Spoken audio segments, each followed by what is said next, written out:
Hi friends, praise lord. నేను మీ జాషువా టెక్కి. ఈ మధ్య ఒకరి తర్వాత ఒకరిగా బాధికుల మరణాలను మనం చూస్తున్నాం.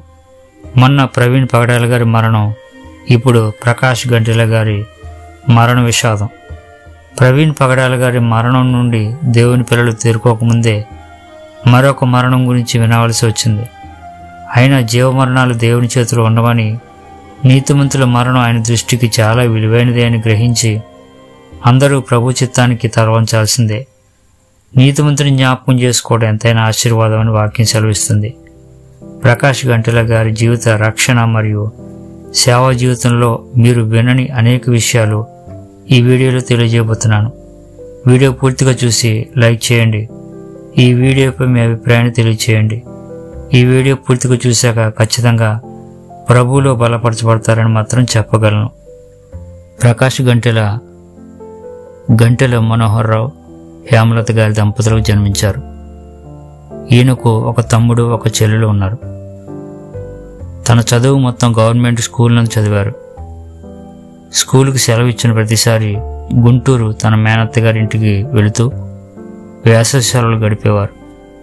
వారి మేనత్త గారు హెబ్రోన్ భక్తి సింగ్ సహవాసంలో నాటబడినవారు. వారితో పాటు ఆరాధనకు వెళుతూ సండే స్కూల్లో కూర్చునేవారు. ఆ వేసవి సెలవులోనే జరిగే VBSలో సండే స్కూల్ టీచర్లు చెప్పిన బైబిల్ కథలు, దేవుని వాక్యాలు ప్రకాష్ గారి చిన్నతనంలోనే ఎంతగానో ప్రభావితం చేశాయి. ఆ చిన్నతనంలోని వారి మధ్య నిలబడి సాక్ష్యం చెప్పగలిగారు. సెలవుల అనంతరం తిరిగి నెల్లూరుకు వచ్చేయటం జరిగింది. ఆ తర్వాత చర్చికి వెళుతూ ఉన్నారు, కానీ పూర్తిగా ప్రభువులోనూ లేక లోకంలోనూ లేక నులివెచ్చని స్థితిని కలిగి జీవిస్తూ ఉన్నారు. తనకు సంగీతం, భారతీయ కళలపైన చాలా మక్కువ ఎక్కువ ఉండేది. అనేక పాటలు రాసేవారు. ఒకనొక దశలో అసలు నేను చర్చికి ఎందుకు వెళ్ళాలి, నేను నులివెచ్చని స్థితిలో నుండి పూర్తిగా మారిన తర్వాత వెళ్తాను అనే సాతాను తలంపుకు తలవంచి 2 సంవత్సరాలు దేవుని మందిరానికి వెళ్ళటం మానేశారు. అలాగని లోకంలో కలిసిపోలేదు. ఒకరోజు అయిష్టంగానే వాక్యం చదువుతుండగా, మనమింకా బలహీనలు ఉండగా యుక్తకాలంలో ప్రభు మన కొరకు చనిపోయాను అనే మాట పట్టుకుంది. నీవు పూర్తిగా మారిన తర్వాత చర్చికి వెళ్ళాలనుకుంటున్నావు, కానీ నీవు మారిన తర్వాత కాదు, మార్పు చెందడానికి మందిరానికి రావాలి. ఒక సమ్మిట పోటులా అనిపించి మళ్ళీ దేవుని మందిరానికి వెళ్ళటం మొదలుపెట్టారు. తన వెనక తరం వారు చేసిన ప్రార్థన, భక్తి బీజం ఆయన్ను దేవునికి దూరం కాకుండా చేసింది. క్రమంగా బైబిల్ చదవటం, అర్థం చేసుకోవటం మొదలుపెట్టారు. అలాగే సంగీతం, కళలపై ఆయనకున్న మక్కువ మాత్రం చావలేదు. ఒకసారి అనేక దేశాల వారు ఒకటిగా కూడి సెలబ్రాండ్ సింగర్స్ ఒక గ్రూపుగా చేరి గుంటూరు ప్రాంతానికి షిప్ నుండి భారీ ఎక్విప్మెంట్తో ఒక లారీకి సరిపడా ఆడియో సిస్టంతో రావటం జరిగింది. అసలే సంగీతం అంటే విపరీతమైన పిచ్చి ఉన్న ఆయనకు ఆ యవనంలో ఆ మీటింగ్ ద్వారా దేవుడు పట్టుకుని దర్శించాడు. ఆంధ్ర క్రిస్టియన్ కాలేజీలో 2వసారి మీటింగ్ పెట్టేసరికి తనతో కొందరు యవనస్తులు కలిసి పోస్టర్స్ వర్క్ను చేయటం మొదలుపెట్టారు. ఆ వర్క్ ముగించుకుని స్నానం చేసి మీటింగ్ సమయంలో సభలో కూర్చుని వాక్యం వినేవారు. అదే సమయంలో ఫిలిప్పీలు రాసిన పత్రిక 2:9 దైవ సేవకుని ద్వారా దేవుడు మాట్లాడడం మొదలుపెట్టారు. అందుచేత పరలోకమందున్న వారిలో గాని, భూమి మీద ఉన్నవారిలో గాని, భూమి క్రింద ఉన్నవారిలో గాని ప్రతివాని మోకాలు యేసునామమున వంగినట్లును, ప్రతివాని నాలుకయు తండ్రి అయిన దేవుని మహిమార్థమై యేసుక్రీస్తు ప్రభు అని ఒప్పుకున్నట్లును, దేవుడు ఆయనను అధికంగా హెచ్చించి ప్రతి నామమును ఆయనకు అనుగ్రహించెను అనే ఈ మాటల్లో దేవుని యొక్క సర్వాధికారాన్ని ఆ రోజు చూడగలిగారు. దేవుని గంభీరమైన అధికారాన్ని చూడగలిగారు. ఎంతకాలం నాకు దూరంగా జీవిస్తావు? నన్ను దేవునిగా నమ్మటం ఎవరైనా నమ్ముతారు. దెయ్యములు కూడా నమ్మి వణుకుతున్నాయి. కానీ నీవు నా ప్రభుత్వం క్రిందకు రావాలి, నీ జీవితాన్ని నాకు సమర్పించాలి అని ప్రకాష్ గారితో దేవుడు మాట్లాడడం మొదలుపెట్టారు. అలాగే ఆ టీం మెంబర్స్లో ఫ్రాన్స్ దేశం నుంచి వచ్చిన ఒక డాక్టర్ గారు జార్జ్ వాయిస్తుండగా ఆయన సాక్ష్యం కూడా గంటెల ప్రకాష్ గారి జీవితంలో చాలా బలమైన ప్రభావాన్ని చూపించింది.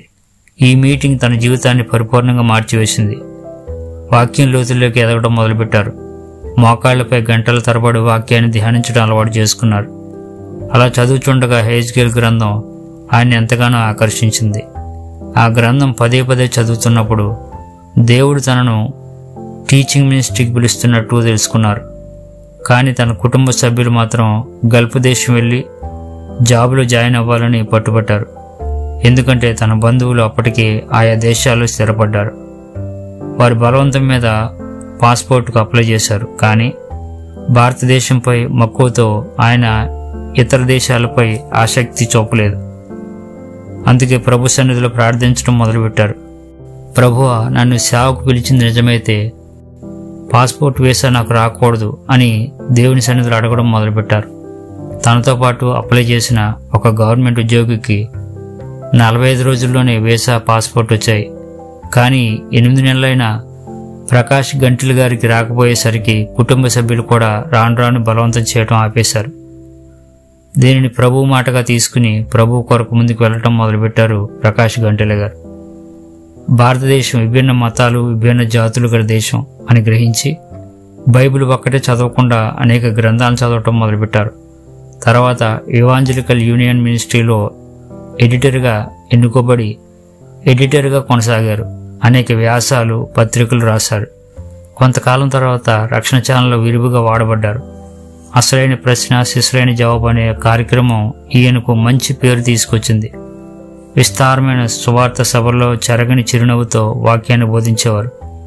అనేక నాస్తికవాదులతో, హేతువాదులతో, మత ఛాందసవాదులతో, దేవుడిచ్చిన జ్ఞానంతో, తిరిగిలేని వాక్కుతో హేతువాదుల నోళ్లు మూయించగలిగారు. అబద్ధ బోధ చేస్తున్న కార్పొరేట్ సేవకులపై వ్యతిరేకంగా ఎటువంటి బెదురు, భయం లేకుండా బోధించసాగారు. దేవుడిచ్చిన ప్రతి అవకాశాన్ని సద్వినియోగం చేసుకుంటూ కొన్ని వేల మంది విద్యార్థులకు బోధ చేస్తూ క్రమశిక్షణలో పెంచగలిగారు. ఏది ఏమైనా దేవుని వాక్యాన్ని ఉన్నదన్నట్లుగా బోధిస్తూ బోధలో ఎప్పుడూ రాజీ పడలేదు ప్రకాష్ గంటిల్ గారు. తన చెరగని నవ్వు వెనక మరణకరమైన కిడ్నీ సమస్య ఉన్న 1992 సంవత్సరంలో ఆ వ్యాధితో పోరాడుతూ ప్రభువాని చిత్తంలో నా పరుగు కడముట్టించే వరకు నన్ను వాడుకో అని ప్రార్థిస్తూ కిడ్నీ సమస్యతో పోరాటం చేస్తూ 2025 ఆగస్టు 15వ తేదీన 11:50 ప్రభు సన్నిధిలో నిద్రించారు. బోధలో చాలా రకాల బోధలున్నాయి. ఉన్నది ఉన్నట్లుగా నిర్మోమాటంగా బోధించే సేవకుడు ప్రకాష్ గంటిల్ గారు. ఈ తరంలో కూడా అలాంటి నిర్మోమాటంగా బోధించే బోధకులు అనేకులు, జ్ఞానం కలిగిన సేవకులు నేటి తరంలో కూడా లేచునుగాక. ఆమెన్. ఈ మాటలను దేవుడు దీవించునుగాక. ఆమెన్.